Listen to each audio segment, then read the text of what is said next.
Is the mic on? Can you hear me in the back? Yes? Okay. All right, let's get underway, shall we? So, question of day 10 was due this morning. I will try to get it graded this afternoon so that you have it back. You have your grade back tonight. Obviously, I won't release the solution to question of day 10 because that's part of homework 1. Excuse me. How many of you are done with homework 1? I know there's a few of you. Are you finding it difficult, or is it reasonable, just long, or just kind of working your way through it?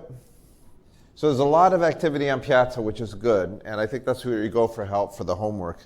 It's probably your best bet anyway. We won't have another question a day until after spring break. So the exam is, so tomorrow's lab 6, which will have at least one recursive problem on it. And on Wednesday, of course, is the midterm. Now, remember I told you the midterm will cover comprehensions, other forms of iteration, and recursion. And I can tell you that there are 3 problems, and that they cover comprehensions, iteration, and recursion, one of each. By iteration, I mean non-comprehension kind of iteration. They are basically lab problems, basically. I think that there is, I wouldn't say any of them are outrageously difficult, but I think some of you will find at least one of them to be difficult. You may not agree on which one is the hard one. I think different people will have different takes on these. I tried to give you as many hints as I could. I think it's doable in 50 minutes. I think that, if I'll make a prediction, I think the average score here will be something like 12 out of 25 to 15 out of 25. Because I think people will make mistakes. There are problems that have lots of nuance. So things like forgetting a base case or forgetting a corner case, that will happen a lot, and that will take points away.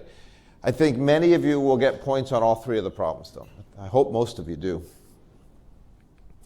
So students who have SDS accommodations and require time and a half or distraction-free environments, you should have already received instructions from me on how to go about taking the exam, and if you haven't, you need to get a hold of me like right away. So here's the thing. I'm leaving tomorrow morning really early, and I won't be back until Thursday night. So the TAs will manage the exam on Wednesday. The exam will be given exactly like the first one, so you know the drill. You come in, you leave your stuff.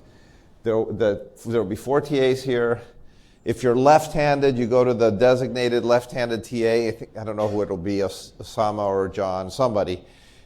Get an exam that has a red seat number on it.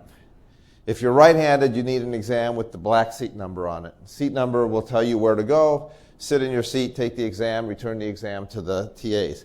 The cheat sheet will be distributed as part of the exam. So I would certainly review the cheat sheet as part of my studying for the exam. I'd review the cheat sheet. You can detach the cheat sheet from the exam, and you don't need to hand that in, obviously. We're just going to throw it out.